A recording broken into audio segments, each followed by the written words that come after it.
توی سفرمون به کشور زیبا و دوست داشتنی تاجیکستان که تا الان 3 تا از ولاگاشو توی کانالمون منتشر کردیم، با تعدادی از مردم عزیز و مهمان نواز تاجیک مصاحبه کردیم که هم با شرایط زندگیشون و دیدگاهشون راجع به ایرانی‌ها آشنا بشید. به همه ایرانی‌ها سلام میگم و همتون دوست داریم. هم از لهجه شیرین این عزیزان لذت ببرید. واسه اینه که ما داریم یک خونی، یعنی یگانه ای که ما خودمون فارس زبون مردمی فارس میگیم. از دانشجوی دانشگاه ملی گرفته تا بلاگر و اقتصاددان سعی کردیم مجموعه خوبی از نظرها رو جمع آوری کنیم که توی این ویدیو با هم می‌بینید. فارسی زبان‌ها السلام علیکم از تاجیکستان، از دوشنبه، از سارک شیستای.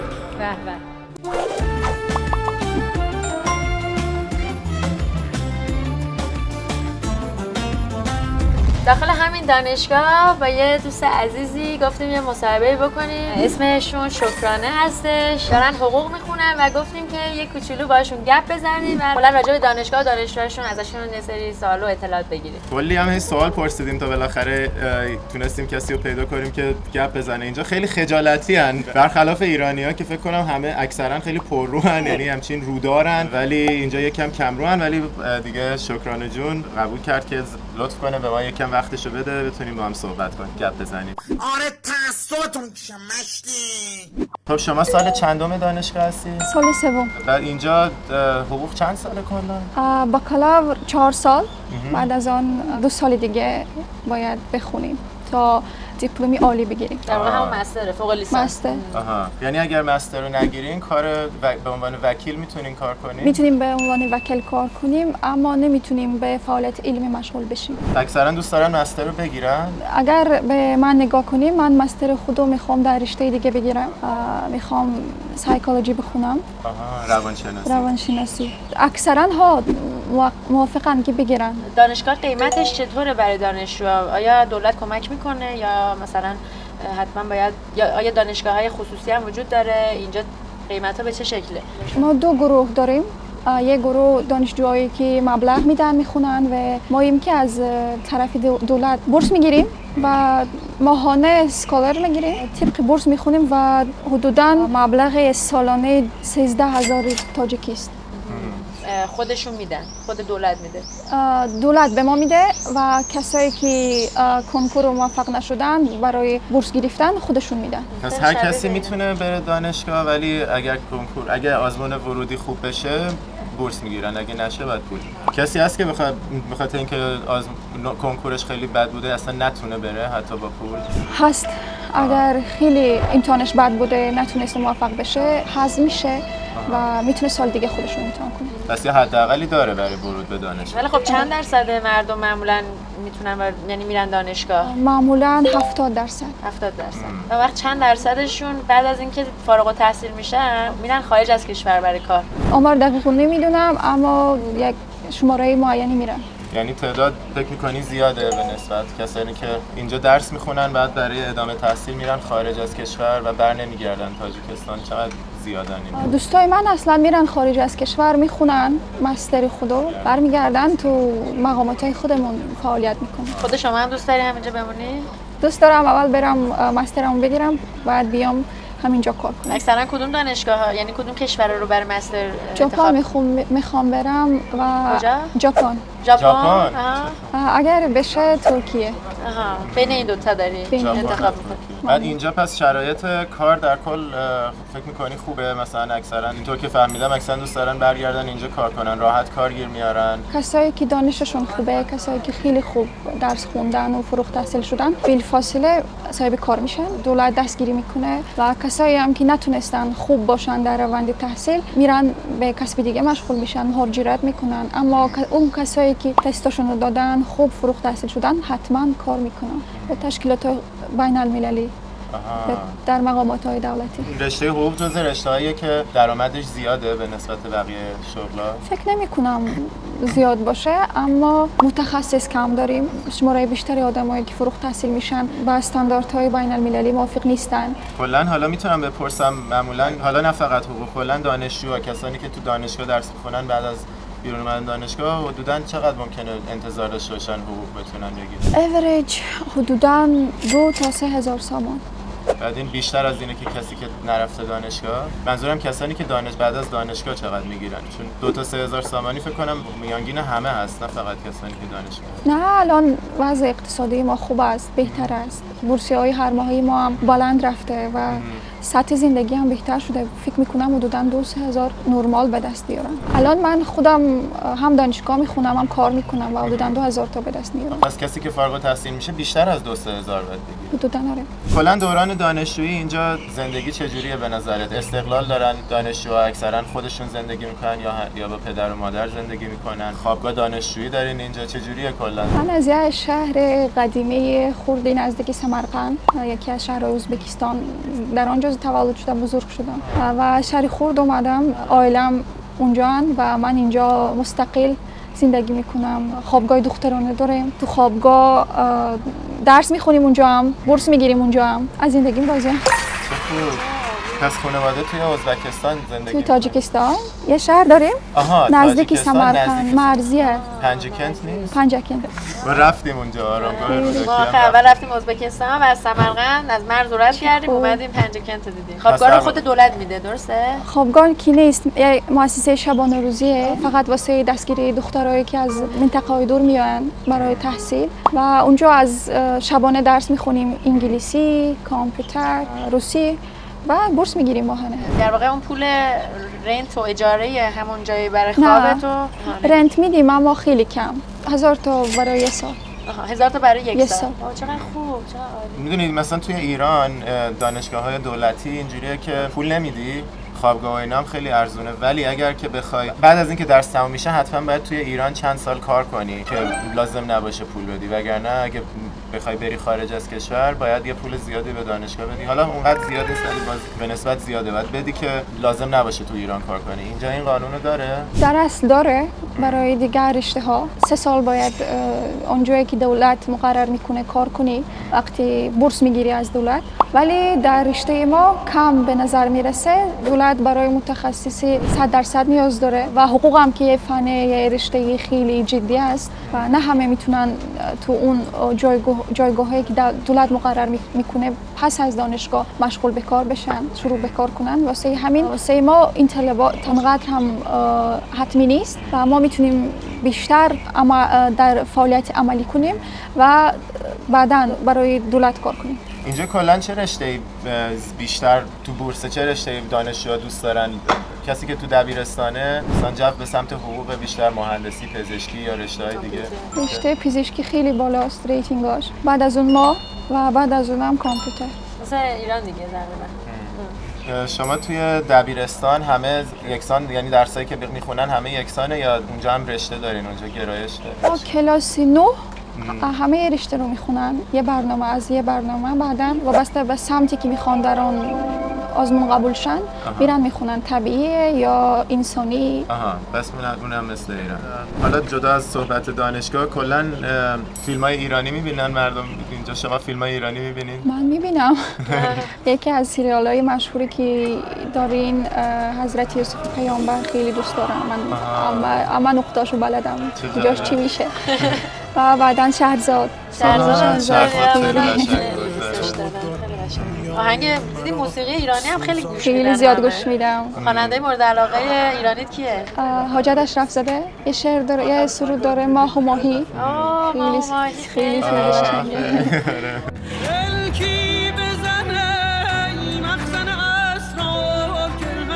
بعد خواننده مورد علاقه تاجیکی کدومه؟ تاجیکی منیژه دولت. منیژه دولت. اسمش شنیدم.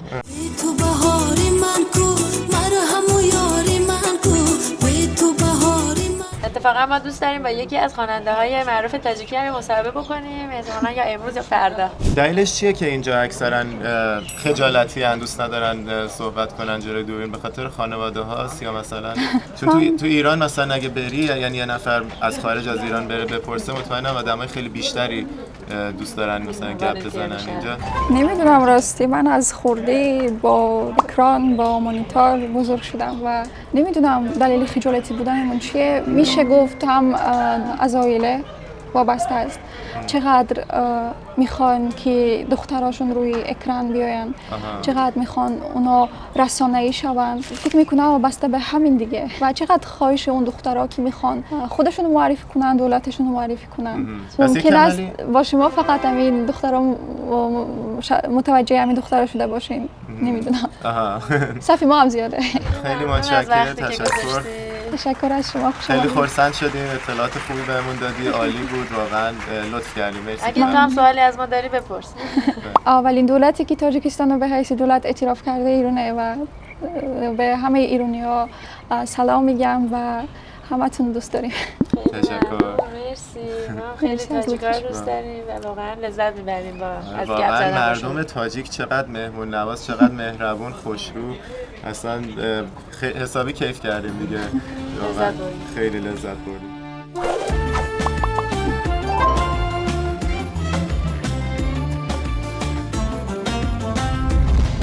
همین چایخونه قدیمی نشستیم و با 2 نفر اینجا آشنا شدیم، میخوایم باشون گپ بزنیم و خودشون رو الان اینجا معرفی میکنن. اسم شما چیه؟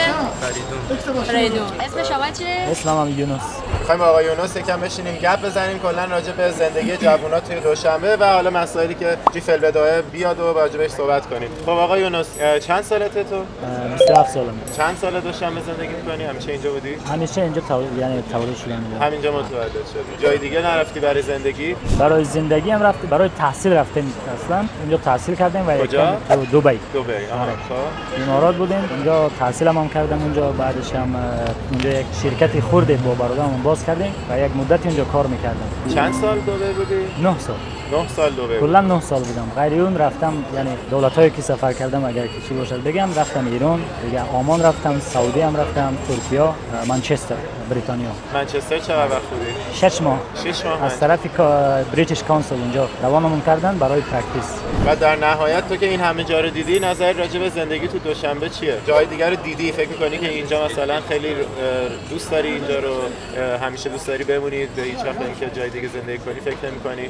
آره حتما میخوام که تو وطن خودم وطن است، یعنی چی میگم، همه دوست دارم وطنشو. فرق نیست که زندگی میکنی تو آمریکا یا تو ژاپن، تو کجای وطن که است تو اینجاست، یعنی همیشه میخوای اینجا برگردی. اگر مورد اقتصاد و مورد یعنی زندگی چی خوبی چی بدی، همه جا خوبی و بدی خودش هم داره. واسه ما آزادتر، یعنی خوبتر که زبونمون زبون اینجای، هوا اینجا نفس کشیده بزرگ شدیم، حتما که اینجا بهتره، یعنی واسه زندگی کردن. اینجا معمولا تفریح جوونا چیه؟ مثلا جوونا دوست دارن چیکار کنن زمانهای تفریحشون؟ محفل زیاد میشه اینجا، یعنی به غیر اینی که محفل میشه، محفلی که از جانب حکومت معین میشه، کنسرت ها میشه اینجا. یعنی اگر از مورد ورزش بگیریم، اینجا همه نمودی ورزش هست، مثل که خودتون دیدین تاجیکستان بار اولتونه نه؟ بله بار اول. اگر مقایسه کنی با یک 10 سال قبل، خیلی عوض شده، خیلی، هم سطح زندگی، هم سطح یعنی اینفراستراکچر، این یعنی بیلدینگ و چیز چهاره، همه چیز نو شده و زیادتر برای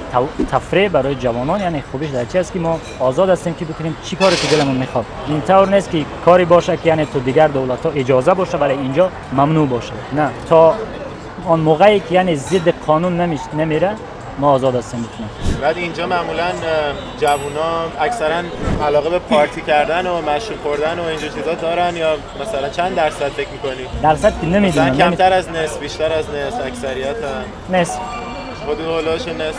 آره دیگه آزاد است، طوری که میدونید دولت صاحب استقلال، یگانه و آزاده. بازم میگم اگر از حد زیاد نشد اجازه هست همه چی هست اینجا، یعنی کلاب های خود داره، دیسکو کلاب برای تفریح، جایی است که بیرون از دوشنبه است، برزا، نارک است. اونجا هم یعنی تو تابستون همش مردم میرن اونجا. و از لحاظ مثلا روابط دیت کردن، روابط آشنایی دختر و پسرها با هم، مثلا اینا جوونا معمولا تو این باغا هست، تو این فضاها هستن، یا اینکه خیلی سنتی ان، مثلا دخترها سعی میکنن دوری کنن، پسرها برن خواستگاری، یا اینکه مثلا فضا مدرن‌تر و دیت میکنن، بیرون میرن، مثلا ممکنه چند سال با هم حتی رابطه مثلا دوست دختر دوست پسری داشته باشن. چه جوریه این دیگه؟ مثل ایران، مثل دیگر دولت‌هایی که یعنی ما به دین که مسلمان هستیم وابسته است که از جهان بینی همون فامیلی که یعنی فرزند به ویا رسانده آزاد است، همه میتونن تو پارکا، یعنی قبل از ازدواج مناسبت یعنی ریلیشنشیپ میشه بین دختر و پسر و خیلی هم زیاد اینجا. این دیگه از فامیل وابسته است. هست فامیلایی که حتما دیگه یعنی تو دین نزدیکن، لحاظی که خیلی یعنی تو دین نزدیک هستن، آنها اجازه نمیدن که دختراشون بره بیرون با یک پسر بیگانه. اما دیگه اصلا تو دوشنبه خیلی زیاد شده، یعنی شاید 70% آزاده. این مورد یعنی ریلیشنشیپ که سوال کرده، این آزادیه دیگه. هر کی طوری که میخواد، مناسبت بعدش هم ازدواج، یا اینکه مناسبت بعدش هم بریک اپ. مردم تاجیک فوتبال میبینن؟ فوتبال؟ فوتبال خودت فوتبال دوست داری؟ تیمی دوست داشتم هم بارسلونا است. بارسلونا. مسی رو دوست داشتی؟ خیلی دوست داشتم. بازیش دوست دارم، خودش نه بازیش دوست دارم خیلی. من کاملا برعکس بودم. من رئال مادرید و کریستیانو رونالدو بودم توی اون تضاد. الان رئال مادرید هستی شما؟ الان خیلی نه، به خاطر اینکه رونالدو که رفت دیگه اون جاذبه رو برام نداشت، ولی خب این یک شنبه که فیناله طرفدار رئال مادریدم. اگر اینجا باشین یک جا میریم میشینیم یک جا تماشا میکنیم.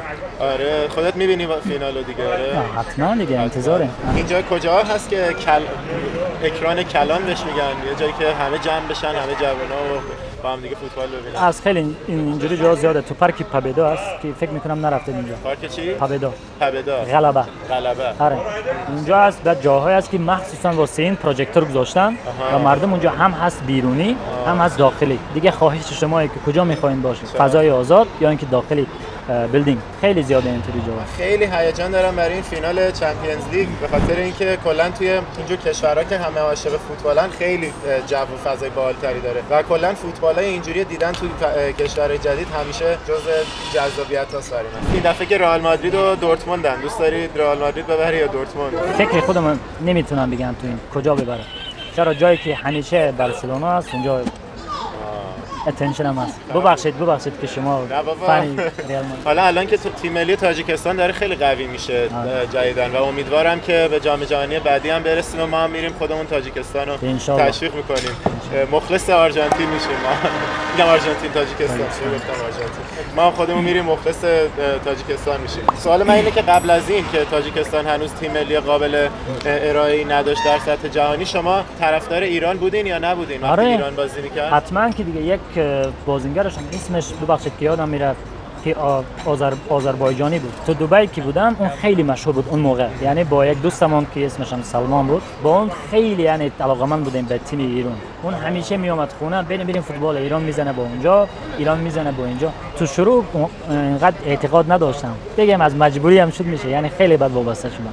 تیم ایران هم خیلی خوب بازی میکرد خیلی. ولی کلا مردم تاجیک، حالا جدا از خودت، بقیه مردم تاجیک فکر می‌کنی مثلا ارقی دارن نسبت به تیم ملی ایران، یا اینکه مثلا به خاطر اینکه فارسی زبان هستیم و مثلا تاریخ و تمدنمون یکسان هست و اینا، فکر می‌کنی اون ارق وجود داره که طرفداری تیم ملی ایران رو بکنن، یا خیلی مثلا تعداد کمی هستن که علاقه دارن بشینن بازی‌های ایران رو دنبال کنن؟ کسی که فن فوتباله اون دیگه یک تیم رو انتخاب میکنه، باقی واسه فن دیگه تیم‌ها نگاه میکنه. تا وقتی که تاجیکستان با ایران مخالفت تو فوتبال نکرده، تا اون وقت ما فن هستیم، فن تیم ایران. موقعی که یعنی تاجیکستان خودمون با اون بازی میکنه، بعدش هم میایم این طرف. البته. نظر مردم تاجیکستان فکر می‌کنی نسبت به مردم ایران چیه؟ چه ذهنیتی وجود داره؟ کلاً اولا که زیاد برخورد دارن آدما با ایرانیا که تصوری داشته باشن که مردم عادی ایرانی چه جوری ان، جدا از اون اخبار و سیاست و اینجور چیزا، کلاً تصور درستی راجع به مردم ایران داشته باشن و کلاً چه ذهنیتی وجود داره؟ مثبت، منفی، چه جوریه؟ تشکر برای سوال. پارک کوروش کبیر بودین، اون هیکل کوروش دیدین؟ این دیگه جواب سوالتونه. مناسبت ما با مردم ایران خیلی خوبه. زبانتون خیلی خوشمون میاد. یعنی وقتی ایرانی صحبت میکنن، مردمی که لهجه یعنی فارسی ایرانی که تو ایران صحبت میکنن خیلی خوشمون میاد. زیادی نمیفهمن اما میگه خیلی به گوش خیلی خوش. یعنی دیگه مناسبت اینه که تو عقیده، یعنی عقیده ها هر گونه میشن، تو اون مردم میتونن مخالفت کنن، اما کلا ما خودمون فارس زبون، مردمی فارس میگیم. قبل تاجیکستان، افغانستان، این خودتون که میدونید که نبود، همش زمین‌های فارس بود. واسه اینه که ما داریم یک خونی، یعنی یگانه ای که یکدیگر یعنی با هم نمیتونیم، شاید حکومت‌ها مخالفت کنن اما مردم که نزدیکه. این یعنی عقیده خودمون. مرسی از شما. ما هم که واقعا شیفته مردم تاجیک شدیم، همیشه آرزو داشتیم سفر کنیم به تاجیکستان و واقعا خوشحالیم که الان اومدیم و آرزو داریم که به افغانستان هم سفر کنیم. امیدواریم که شرایطش جور بشه دیگه. خودت حالا رفتی افغانستان؟ نه، نرفتم، یعنی نیت بود، نقشه بود اما نشد. با یک بیزنس قبل از اینه که حالتش اینجوری شد باید میرفتیم از جانبی تاجیکستان. الان که خیلی حالتش میدونین این گذاشتیم برای خیلی ممنونم، مرسی برای وقتی که گذاشتی، مرسی برای توضیحات، خیلی گپ خوبی بود. تشکر. تو سوالی از من نداری؟ اگر وقتتون باشه. بله. چند روز تو تاجیکستان هستین؟ 8 روز اومدیم.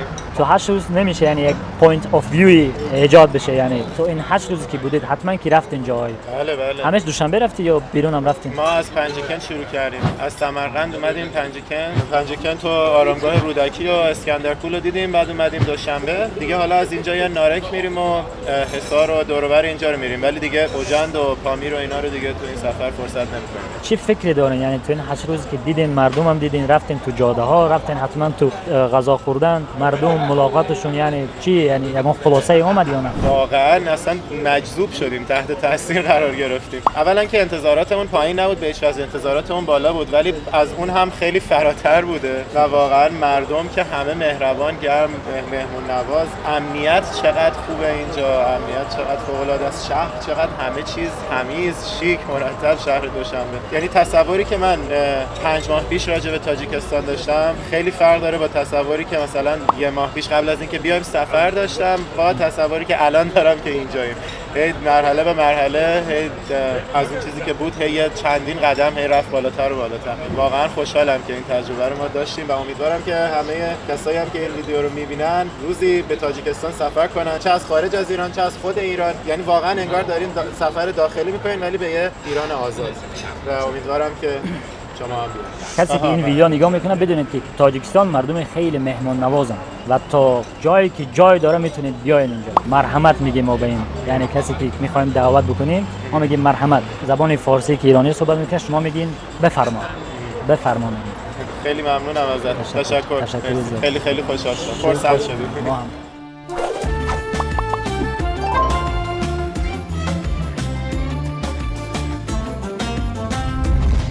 در کنار یه تاجیکی عزیز دیگه هستیم که دوشنبه زندگی میکنه و از محله کجا هستی؟ تاجیکستان پامیر. خب اسم چیه؟ اسم من اوراز. خب راجع به پامیر بهمون بگو. گفتن که پامیر یکی از محله‌های خیلی خوشگل تاجیکستانه. پامیر این از یکی از محله‌هایی است که با پای خود علاهیده است. автономی در منطقه‌های تاجیکستان یکی از منطقه‌های کوهی به حساب می‌رود، چون که در آنجا همه زمین رو کلاً همه زمین رو کوه تشکیل می‌کنند و پامیر با کوه‌هایش در جهان معروف است. اگر خطا نکنم در جهان کوه‌های پامیر بعد از اورست جای دوم رو می‌گیرند. توریست خیلی میره پامیر؟ بله، تابستان خیلی بسیار است. الپینیست‌ها بسیار هستند. آنهایی که به کوه بسیار می‌برند. آنها هستند. آنهایی که می‌خواهند در حیات یک احساسات نو رو احساس کنند با کوه می‌برند. اصلا اکستریم رو دوست، آدمایی که اکستریم دوست می‌دارن میتونن با پامیر بیاین. کلا خلق پامیر مهمان نواز است. مثلا آدمی که شب میآید در اونجا جای نمی‌یابد، آن رو همه آدم‌ها نغز مهربان قبول می‌کنن. تو از پامیر به دنیا آمدی؟ بله، من از پامیر در پامیر به دنیا آمدم. بعد 1 سال بعد دوشنبه اومدم. در 2 سالگی 1-2 سال اینجا زندگی کردم. پس اون به شهر مسکو رفتم زندگی کردم. در مسکو زندگی کردی؟ بله، 3 سال در عین کودکیم مسکو 3-4 سال مسکو زندگی کردم. پس اون باز اومدم به اینجا در دبستان خوندم. چی خوندی؟ گیمنازیا خوندم تا صنف 11. بله، صنف 11 رو ختم کردم. به دانشگاه سپردم. 1 سال خوندم تحصیل رو. پس اون در چین دوام دادم. رفتی چین؟ بله، چین رفتم دوام دادم. در چین کرونا ویروس شد. تحصیل رو جنبش کردم. اومدم به مسکو رفتم. از چین به مسکو رفتم. به تاجیکستان اومدم. رفتم به مسکو. 2 سال کار کردم در مسکو. چی کار کردی؟ راستیش رو گویم در مسکو چیکار میکردم؟ اوبارشیک بودم. نه کار باکس نمیکردم. اوبارشیک یعنی میرفتم زمین ها رو میرفتم.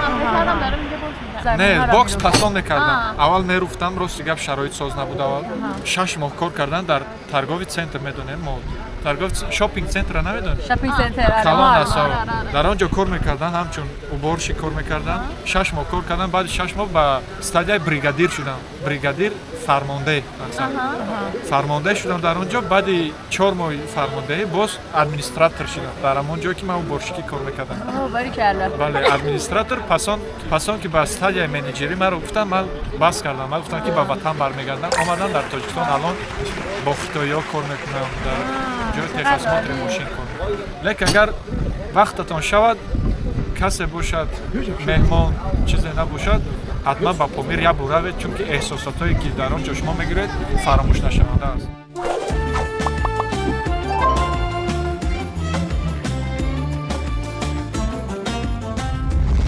حالا اومدیم با یکی از بلاگرای دوشنبه که پایتخت تاجیکستان هستش گپ‌وگویی بکنیم به اسم دوستمون اسمش رو خودت معرفی بکن. صاحب داد صاحب که توی اینستاگرام فعالیت میکنه. خب چیکار میکنی؟ کلا کارت چیه؟ آنتی بلاگر آنتی یو نو آره بلاگرای بدو معرفی میکنی؟ مسخره میکنی؟ نه مسخره که من آدم جدی هستم مدیا پرستانس من آدم جدی هستم تمام رو میدونن در تاجیکستان آدمایی که فریب میکنن دیگرا رو من میگم که اینها دروغ میگوین با اینها باور نکنید. تو پیجت به چه زبانی صحبت میکنی؟ روسی یا تاجیکی؟ نه یکمین ویدیو میشد که امروز با زبان روسی بود اما همه ویدیوهای من با زبان تاجیکی بود. خب تو از اول اینجا به دوشنبه به دنیا اومدی؟ نه من در دوشنبه اومدم. نه به روسی یعنی در اینجا کلان شدم از رایون 46 میکردم سلام علیکم. نمیخوام بگم که اینجا گتو است خیلی رایونی بد استریت خیلی بد است اما من خود رو خپیدم من ورزشگر هستم بلاگر هستم بیوهکینگ هستم اکادمی کریپتو خود رو دارم این دادری من است علی جان این دادری من است داداش برادر من است به نزدیکی در تاجیکستان چیزایی میشود که یگان کس نکرده بود همراه برادرم احسان رو ببینن همراه برادرم احسان میشه نوارای جدی میشه نوارایی که در تاجیکستان تا حال یگان کس نکرده بود این با شما حتما معقول میشه سرات چی میشه من خیلی کوشش کرده هستم که با زبان فارسی زبان گپ زنم وقتی که من در مسکو میخوندم دو فارسی زبانی بودن از ایران یک از سجاد دیگرش راست گپ فراموش کردم سجاد از همه دوست بهترینم بود اینو میخوندیم میخندی؟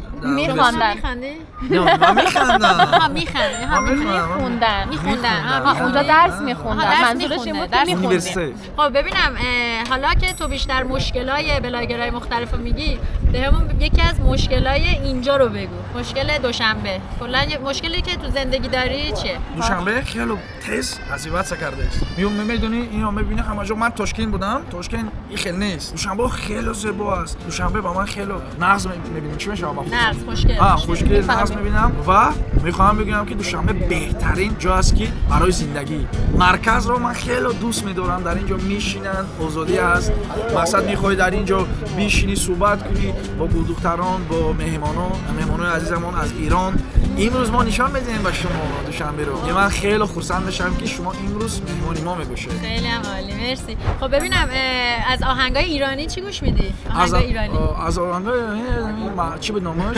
گوش نمیدی من میدونم ما رو دور ننداز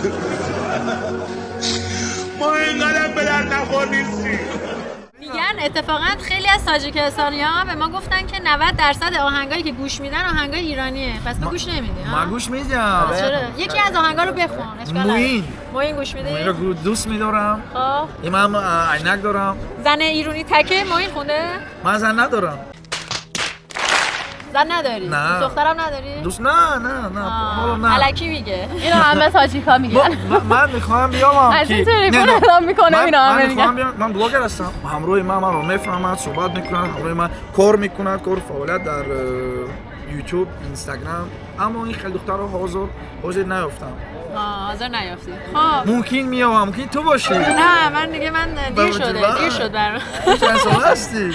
تو چند ساله هستی؟ 25 خب من بزرگم 30 سالمه خب بزرگم نیستی بزرگم خواهرم 18 سالشه ریلی؟ 18 سالشه یک سوال دارم با این خانم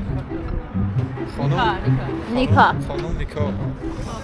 اگر با شما 1 میلیون دیان که ایران رو ترک کنید شما ترک میکنید؟ آخه خیلی. من 15 سال ایرانو ترک کردم. آمریکا زندگی میکنه.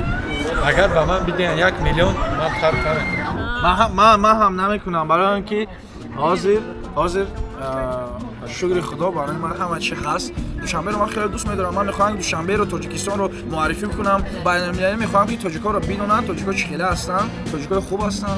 دوشنبه خیلی زیبا است. تاجیکستان رو خیلی دوست می‌دارم. ایران خیلی قشنگه. ایران تو به من نشان میدی ایران رو؟ بله ایران خیلی. خیلی زیباه ولی می‌تونیم من از 15 سالگی چون مامان بابام رفتن تو می‌تونی کی میری ایران؟ فعلا نمیرم. فعلا نمیری. کی می‌خوای بیای؟ شاید 5 سال دیگه. من فکر کردم با همسر تو بچت میتونی همراهیش کنی 5 سال. اما من همسر گل دختر ندارم، همسر ندارم. 5 سال دیگه داری. 5 سال دیگه با گل دختر. نه. خب این دوستمون 25 سالشه. اگه خوشتون اومد توی کامنت ها بذارین که من شماره‌شو براتون بفرستم. من ایرانی میگیری؟ میگیرم ایرانی تاجیک اما هرچی. خب پس ببینیم که کدومتون برنده این دوستمون میشین. گل پسرمون میشین. خیلی عالی. گپ خوبی بود. مرسی برای وقتت. میخوایم بریم که بهمون نشون بده کجاها بریم. میریم. من از کافی رو میخوام. بخور. اوکی. من میخوام بگم با ایران زبان با فارسی زبان که تاجیکستان بیاین. من در اینجا هستم. شما میتونید با من بنویسین. من تاجیکستان برای شما نشون میدم. شما مهمون ما میشین. حتما بیاین با تاجیکستان تریول کنید. تماشا کنید. ایمان شما تاجیکستان رو بهترین جایهای تاجیکستان رو به شما نشان میدهم. حتما به شما معقول میشه. حتما شما به من رحمت میگه. فارسی زبان ها السلام علیکم از تاجیکستان، از دوشنبه، از سارک شیستای. به به.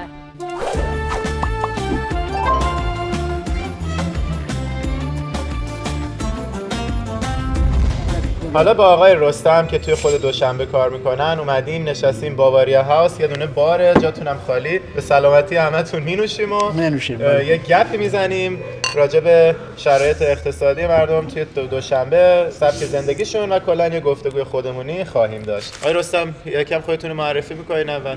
رستم نور، ساکن شهر دوشنبه. در وطن هستیم، بسیار خوشحال، خوب کار میکنیم، دنیویت کشور را استفاده میکنیم. من پیوا و نونش نمیگردیم در دوشنبه.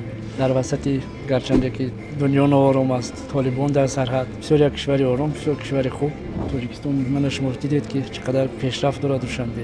باز در همین گرما روزهای اولی تابستان چقدر فواره ها و قدر گل ها بسیار خوشگذر زیاد است. فکر میکنم که از این بهتر نمیشه. خوشحالم که نظرتون نظر مثبتی دارین و توی همچین زمانه این شرایط مناسب دارین. حالا به نظرتون کلا مردم اینجا از نظر اقتصادی تامینن؟ یعنی حقوقا چقدره؟ میشه یکم برام شرح بدین؟ رنج حقوقی مردم عادی چقدره و آیا هزینه‌های زندگی برای هزینه‌های زندگی کافی هست یا نیست؟ در اکثر جایهای کشور حقوق مردم با وجودی که نه اونقدر بلند است میرسد. خوب است. مردم روسیه میروند، در روسیه حقوق خوب میگیرند. سیاحی توریسم در ما رشد کرده استودن.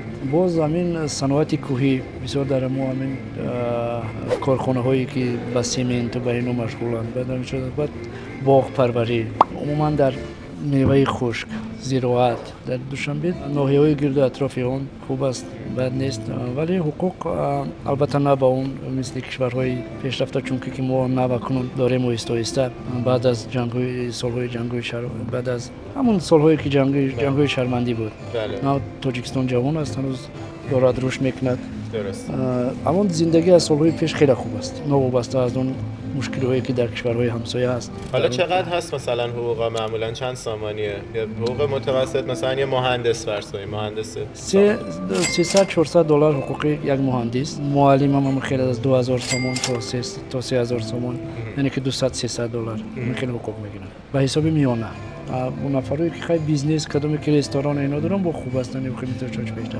پس رنج اکثر مردم جامعه اینطور که متوجه شدم 200 تا 400 دلار یا مثلا دیگه رنج بالاش 500 دلار توی مردم عادی، حالا غیر از بیزینسمن‌ها. اینطور که متوجه شدم اجاره خونه، آیا مردم نگران اجاره خونه هستن یا نیستن؟ چجوری تامین میشه مسکن و اینجور چیزا؟ مسئله خونه و از مسئله خانه زیست استقامتی، چون که وسایل ساختمانی تنها حالا در دوشنبه رشد یافته است. در خوجند بعضن در قرغان، در ولایت ختلان باختری امروز، از سببی که در دیگر ناحیه‌های کشور هنوز از ساختمان رشد نکرده است، چون که مردم شاید وسایل ساختمانی باشد، شاید یکم از کمپانی برای کمپانی ها مفید نباشد که در اونجا خانه و دام نمیسازند، یعنی بیلدینگ نمیسازند. در دوشنبه طلبات خیلی زیاد است، یک کمی گرانتر است، یعنی روز به روز دارد خوب میشه. خب اما پول مردم میرسه که مثلا خونه بخرن توی دوشنبه بس وقتی مثلا حقوق هولوش مثلا 300 400 دلار باشه؟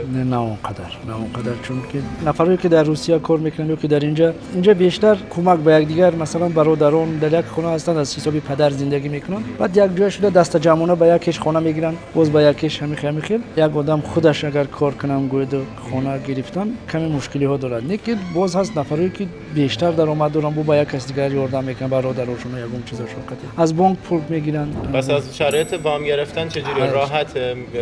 راحت است. شاید کمی فایزها گرانتر است، لیکن راحت است. سود بانکی گرونه؟ سود بانکی گرانتر است، لیکن راحت است. مثلا چند درصد درآمد؟ با معلم ها کمی پایانتر است، برای کشاورزان کمی پایانتر است، اما برای دیگران شاید از 20 بالا باشد، 20 تا 30 درصد، از 20 تا 30 درصد سالانه. در سال سالانه. چقدر زیاد؟ گرانتر است. برای آدمایی که پول دارن اینجوری، ولی برای مهندسان، برای معلم‌ها کمترن میکنن و حقوق معاششون پایینه، درصد پایینه. از 12 درصد میاد معلم‌ها چیزی که من پایین‌تر. کشاورزان در بین که پایین‌تره، یعنی درصد اونایی که کشاورزان درصدی که وام ازشون پول چیز میکنه کمه که بتونن باز پرداخت کنن، ولی اونایی که تجارت‌های بزرگ دارن درصد رو به یه جوری بستگی به حساب بانکی‌هاشون داره. به حساب بانکی‌هاشون داره. بله. و مثلا یک آپارتمان توی دوشنبه، آپارتمان ساده، تک خوابه، دو خوابه، قیمتش چقدر بود؟ از 25-30 هزار دلار همین بیلدینگ‌های نو سر میشد. اونش که پورا اگر مجهز ساخته تمام به اتمام رسیده 40-50 هزار دلار دو اتاق سه اتاق تا 40-50 هزار دلار در دوشنبه. 40-50 هزار. درست دوشنبه گرونه، اما خب بازم درآمدی هست که بشه مثلا با وام و اینا یه جوری چیزاش. بله. مثلا نورک از برادر مهدی بودن در نورک با ارزان‌تر است. اونجا مثلا دو خانه سه خانه در حقوق 15-20 هزار دلار تا 25 هزار دلار. 100 هزار سامانی، 150 سامانی تو نارک میتونی خونه بخری. اینجا باز نه اونقدر دورتر از زمین دوشنبه من وحدت حصار. اینجا در یک هفته قبل با یک دوستم گرفتیم و 170 هزار سامانی یک بیلدینگ نو خوب خوشرو، یعنی که بعد قریب 15 هزار دلار یک خانه خوب گرفتیم برای 10 دقیقه دوشنبه، یعنی که 12-13 کیلومتر از حدود دوشنبه بیرون. نوی وحدت بسیار خوب است، یعنی که مردم میتونن در دوشنبه که زورشون رسید اونجا رود دارد روز به روز خوب میشه. مسئله توریسم و همینا بازی بیشتر شده. من شنیدم که وقتی ازدواج میکنن جوونا دولت بهشون زمین میده، این درسته؟ پیشتر امینو بود. با فکرم که حاضر اگر که در همون اویله که کلام باشد، در اویله هایی هستن که مثلا 2-3 بچه دارن، انیق نمیدونم که 2-3 بچه اگر داشته باشن در همون جایی که هستن وقتی ازدواج میکنن در سببی که در همون حولی در همون خانه شماره استقامت کنندگان نزیستگان زیاد میشن، اون دولت برای زمین میدید. عدالت ما بعد از سالهای جنگ یک کمی زندگی مردم که سخت مشکل بود، مردم پرابلم داشتن اسمانو، پرزیدنت بر زمین‌های نزدیک حولگی به مردم داد. زمین‌های نزدیک حولگی از 15 ما سوتیخ میگیم، از 10 به 10 یک سوتیخ، از 15 تا 20 تا 1 هکتار مردم برای مردم، یعنی که زمین‌های نزدیک حولگی دادن که بسیار برای مردم کمک کرد و انداز نمیسپردن، فایز یگام چی نمیکردن، زمین مفت استفاده میکردن. درآمدش خودشون میگه همون برای برقرار کردن سطح زندگی مردم که بعد از جنگ، یعنی که زندگی بعد از جنگی مردم بعد از جنگ شهروندی بسیار کمک کرد. یک جزء اقتصادی کشور که با همون هم وابسته است. چخیل گفتن وابستگی در چی که همون کمک کرد به اقتصادی مردم روی پا خستن. تا حاضر هم هست بعضیش همونو گرفته زمین بینه که مردم خودشون خانه ساختگن، یعنی که اجازت پرسیده خانه ساختگن با پرزیدنت نگرفت از همون را، یعنی که گرچه زمین دولت بود برای مردم خدمت شد. آقای رستم، چیزی که من اینجا تجربه کردم در دوشنبه، در تاجیکستان، در دارک و جای دیگه، جای مختلف که رفتم، مردم خیلی شاد هستن، بسیار شادن و روزمرگیشون رو در همون روز میبینن و فرداشون رو مطمئنن تامین میشه و میگن خدا بزرگه. به این امید هستن و شادن. فکر آینده‌ای ندارن که بگن ما فلان کار کنیم که آینده چیز بشه چی نشه. خیلی راحتن، خیلی شادن، رقص و پایکوبی دارن تو دوشنبه. جوونا چه توضیحی در این مورد دارید؟ آیا این از پیشوای ملت میاد همون امام علی که مردم رو دوست داره شاد باشن؟ در همین منطقه‌ای که عموما تاجیکستان اصلا جزیره آزادی هم میگن همین فارسی زبان‌ها. اینم به واسطه تامین دستگیری‌های پرزیدنت کشور است که معرفی کرد تاجیکستان. از این طرف کشورهای اسلامی که میآیند در سرحد ما، مثلا افغانستان و پاکستان و اینا. از این طرف کشورهای ترک زبان. حالا که می‌بینید تنها تاجیکستان است که یک آزادی دارد، آزادی دینی دارد، آزادی فکری دارد، آزادی گشتن و رقص و بازی. مثلا در افغانستان، در ایران اون چی آزادیایی که در تاجیکستان است نیست. البته مردم خوشبخت میشن. در همین نگاه میکنی که در همون دیگه دولت‌های اما بر قدرت دنیا هم همین که کار نکنه همین روز حتما یک ماه پس تگی وام میمونی یا که تگی میمونی هم یعنی که امکان مردن است. که در این تاجیکستان یک سال هم کار نکنی نفری هست که به تو در خیش تبار کمک میکنن یا که دوستا رفیقا یک چیزی برات کمک میکنن. یعنی که همون اپتیمیسم مردم، خوشبینی مردم خیلی زیاد است در ما. اینجور که من فهمیدم کمک میکنن به هم دیگه. اگر امروز یکی نتونست کار بکنه برادرش کمک میکنه، خویشاوندش کمک میکنه. نمیذارن به قول خودتون زب بشه و اذیت بشه. تمام جشن‌هایی که خوشبختانه در تاجیکستان، تمام جشن‌های آریایی را، تمام جشن‌های ایرانی را در سطح دولت جشن میگیرند. پرزیدنت بسیار خوب است. از همین ما جشن صد شب یلدا، ما اینقدر که مهرگان، تیرگان، نوروز اینقدر جهانی کردن. همین تمام پیشنهادهای تاجیکستان و پیشنهادهای همین جنوب ایرانی بودن. خودش بسیار مرد خوشحال است. آقای رستم، چیزی که من فهمیدم این بوده که نوروز رو همین پیشوای ملت بله ثبت کرده. بله. توی ایامی که من بودم مردم عاشقانه و از قلب دوستش دارن اینو. و حس میشه این. حس میشه این. نظرتون چیه در این مورد؟ اون ویژگی هایی که پرزیدنت دارن در همین طول این قدر سالی که اولم گفتید در ساحه معارف، در ساحه راهسازی، کمونیکاسیون. دوشنبه تاجیکستان شمال و جنوب 6 ماه بسته بود، شرق و مرکزی کشور 6 ماه بسته بود. اولین کاری کرد که همه رگ‌های دوشنبه، یعنی که رگ‌های خونگرد از این راه حمله را به هم آورد و با مردم یک همین چیزای خوب داد. ولی اینقدر کوشش میکنه در هر سفرهای داخلی رایون‌ها دارد، با مردم با میخورد، صدقاً با میخورد، با مردم میرقصد، با مردم شادی میکند. یعنی که در همون غم و شادی مردم، جایی که به نزدیک وای کلا بوده اینا بود، سیل زده بود، یعنی که باران‌های شدید، آفت‌های طبیعی شده بود، خودش میرفت در همه چیزا دیگر. یعنی که با مردم روح بلند است. هم بازیایی هر سال با میخورد، بازیایی کشور.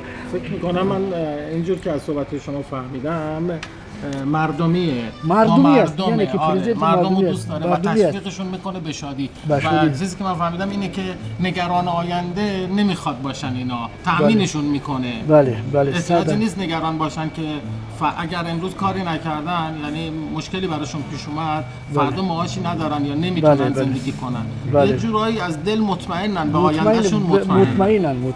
من فکر می‌کنم توی این مسئله بحث ثبات هم مطرحه دیگه. مثلا وقتی که ثبات اقتصادی وجود داشته باشه، حتی اگر مثلا درآمد افراد شاید مثلا به نسبت یه سری از کشورها پایین باشه، ولی ثبات وجود داره. طرف مثلا میدونه که مثلا میتونه پیش بینی کنه. یعنی حالا درسته خیلی هم پیش بینی نمی‌کنن، دلیلی که پیش بینی نمی‌کنن همون ثبات هست، چون که طرف میدونه که یهو همه چیز به هم نمیریزه، یک مرتبه تورم 50% ایجاد نمیشه. میدونه حالا مثلا هفته دیگه هم همه چیز سر جاشه، مثلا چند ماه دیگه هم همه چیز سر جاشه. درسته؟ به خاطر اینه که مردم یکم خیالشون راحته. خیلی راحت است. همین سازی در دوشنبه کدام موقع شب، کدام ساعت شب اگر بیرون شو هیچ که به تو کار نداره. در دست خواهی بوتال همه چیز دیگه که پیوا منوشی را منوشی، یعنی که یک آزادی کل است، ثباتی کل است. ثبات اقتصادی البته من منظورم. ثبات اقتصادی هم همون است. دقیقاً حسین جان، من حدود دقیقاً ثبات اقتصادی. آره درست میفهمید. من یک سال اینجا هستم، دلار نسبت به پول سامانی تغییر آنچنانی نداره.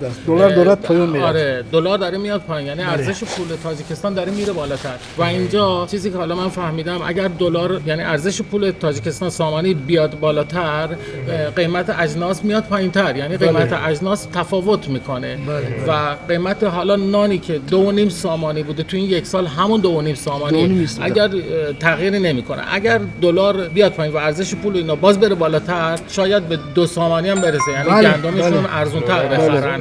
این اتفاق میفته. آره بسیار چیز از همین موادهای خوراک اول اما اولیه بسیار هم تازه ارزان. من گرانشوی همین چیزا رو وزی در تاجیکستان به نظر نمیرسد که در بسیار جاها زود بعد خیلی یکم نفت قیمت میشه، یکم بنزین شاید قیمت، دیگر چیزا در مو یعنی که ثبات اقتصادی حتما هست. از گرچند بسیار گندم و آردیم از روسیه و قزاقستان وارد شده که در داخل ما گندم میکنن مردم خودکفان. همین کشاورزهای با وجود کم زمین بدن ما 7% تاجیکستان همواری است، 93% کوهسار است. با وجود این مردم بسیار در طرف وخش، طرف قرغان، طرف باختر، طرف نوادی حصار همه خودکفان.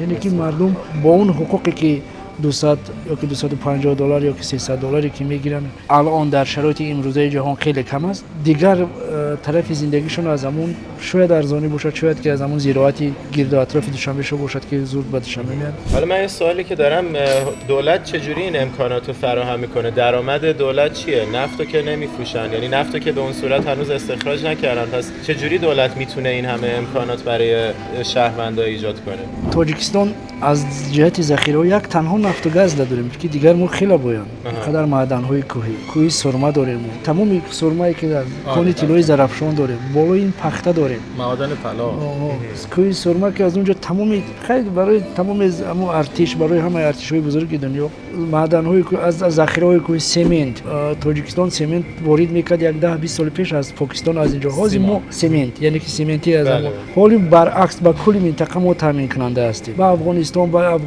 ازبکستان و حتی به همه جا پخته است. میوه خوش ما یک کارخانه بزرگی آلومینی زواد داریم، ما آلومینی یعنی که صادر میکنیم. بسیار چیزایی هست که اگر که صادراتی کلان هم نباشد، یعنی که تامینات داخلی مردم کشور تامین میکنن که مردم وارد نمیکنن. این وارد نکردن هم خودش هم درآمد است، یعنی که پول خارج نمیره، یعنی که در اون واقع در داخل کشور اگر خودکفا باشه، خود تامین کننده باشه، یعنی پول بیرون نرفتن هم این خودش هم تامینات کشور هم یک درآمد است. آقای داستان دوست عزیزم، تو این مدتی که من تاجیکستان زندگی میکنم، شهر دوشنبه زندگی میکنم، یه سری از چیزا نظر ما خیلی جذب خودش کرده. اینه که حقوق شهروندی رو من حس میکنم واقعا رعایت میشه. خط عابر پیاده حتما باید سبز بشه، عابر پیاده حرکت کنه، قرمز کسی نمیره تو خط، یا اگه جای خط عابر پیاده نباشه عابر پیاده بخواد حرکت کنه ماشین میسته براش. و هر کس با هر پوششی دوست داره. اینجا هندی ها هستن، پاکستانی ها هستن، روس ها هستن، ایرانی ها هستن، خود تاجیک ها هستن، یکی با لباس تاجیکی یکی با لباس هیچ من اون مشکلی نداره که هر کسی چجوری بگرده اینجا. حس و یه چیز دیگه 2 صبح 3 صبح شما تو خیابون احساس امنیت میکنی، یه حس خیلی خوب بهت میده. این نظرت چیه؟ این آیا نشأت میگیره از این که فرهنگ مردم واقعا بالاست یا دستوری که از بالا اومده و مردم موظف به رعایتش هستن؟ نظرتون چیه در این مورد؟ این یعنی که همون در باطن مردم ما هم همین هست و بالای این هم پرزیدنت یعنی که چیزی که مردم میخواد همونه، یعنی که پشتیبانی میکند از همون است. یعنی که همون باید که حقوق پیاده رو حتما که بالاتر است. اون وقتی که در راه میگذاری اینو از با دستور پرزیدنت بود همین راه پیاده رو و همون که یکی ما بود اگر که ماشین رفت یکم پیاده رو وزد در هر حالت خواه از یعنی که جرم از این پیاده رو هم باشد جوابگر اون راننده است، چون که باید احتیاط باشد، باید چی باشد. البته اون چیزی که مردم میخواد پرزیدنت جانبداری میکنه. کشور دنیویت کشوری ما امروز من خواه در رمضان خواه در دیگر خواه می نوشم همش دموکراسی آزادی است. یعنی که پشتیبانی می شود از خواسته های مردم، پشتیبانی می شود از جانب پرزیدنت. بسیار خوب است.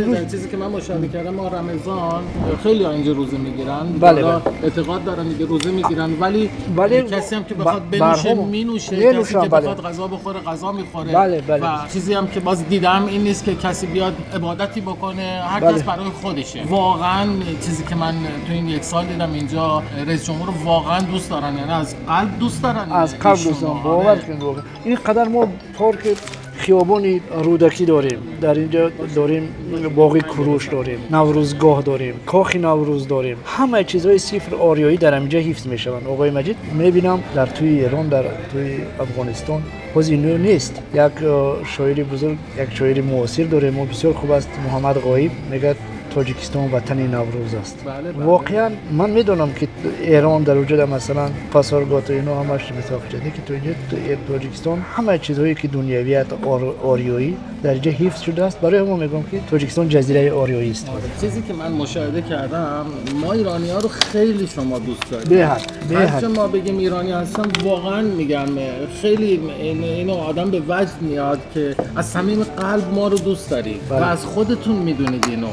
نظرتون در این مورد چیه؟ یعنی این قلبیه؟ من که واقعا دوستتون دارم، شما مردم تاجیک از خودمون میدونم و میبینم تو خیابون هر جا بدونن من ایرانیم خیلی احترام میذارن و میگن شما برادر ما هستید، شما هم خون ما هستید. هم خون، هم زبان، هم فرهنگ است. تمام تاجیکستان هم خیلی است. بله. همین یک ایرانه، حتی افغانستان هم. همین افغانستانی که در همین تمام کشورهایی که مثلا با وجودی بعضا نظری مثبت داشتن با اومدن طالب‌ها، حتی با خاطر همکاری‌های اقتصادی، یعنی که قبول داشتن طالب‌ها، تنها تاجیکستان بود که گفت من یعنی که برای حفظ زبان فارسی و یا که حفظ فرهنگی آریایی، فرهنگی ملی، یعنی که طالبان را تنها کشوری که قبول نداشت همین تاجیکستان. حوزه هم قبول نداریم. ایران هم همون خیر. ایران کشوری با ما دوست است، هم فرهنگ است، فرهنگی مشترک داریم، زبانی مشترک داریم. بالای این ایران ما همه ایرانی هستیم. تاجیک، مثلا خراسانی، اونجا بلوچ و همه ما ایرانی هستیم. نه درست است. ایران بسیار یک برای کشوری ما یگانه برادر کلانی است. وزیر سلامت باشید دوستان من. برادر کلانی یعنی برادر بزرگتر، اینشون نظر لطفشونه. من در آخر خیلی خوشحالم که در تاجیکستان زندگی میکنم و در شهر دوشنبه زندگی میکنم و در کنار دوستان چون شما زندگی میکنم و واقعا خرسندم از این قضیه که کشوری اومدم، شهری اومدم دارم زندگی میکنم که اصلا احساس غربت نمیکنم در اینجا. اصلا بسیار مردمان خوب، مهمون نواز و شادی هستید شما. بهتون تبریک میگم که اینقدر شادید و اینقدر دلتون پاک و صاف. عزیز دلید. خوشحالم که دوستی چون شما دارم. زنده باشید. خوش اومدید به تاجیک. خیلی از شما ممنونم. خیلی تشکر میکنم که وقت گذاشتید با ما صحبت کردید. واقعا باعث افتخاره که تونستیم بیایم تاجیکستان، مهمون نوازی شما رو ببینیم، کشور زیباتون از نزدیک ببینیم و امیدوارم که بیننده ها همگی لذت برده باشن. ولاگای دیگه تاجیکستان رو حتما ببینید. تا جایی که تونستیم، جاهایی که رفتیم و نشون دادیم. البته که خیلی جاهای تاجیکستان مونده که باید تو سفرهای بعدی بریم، ولی اون ولاگا رو ببینید و مطمئنم مشتاق میشین که به این کشور سفر کنید. حتما. خیلی متشکرم. باشه.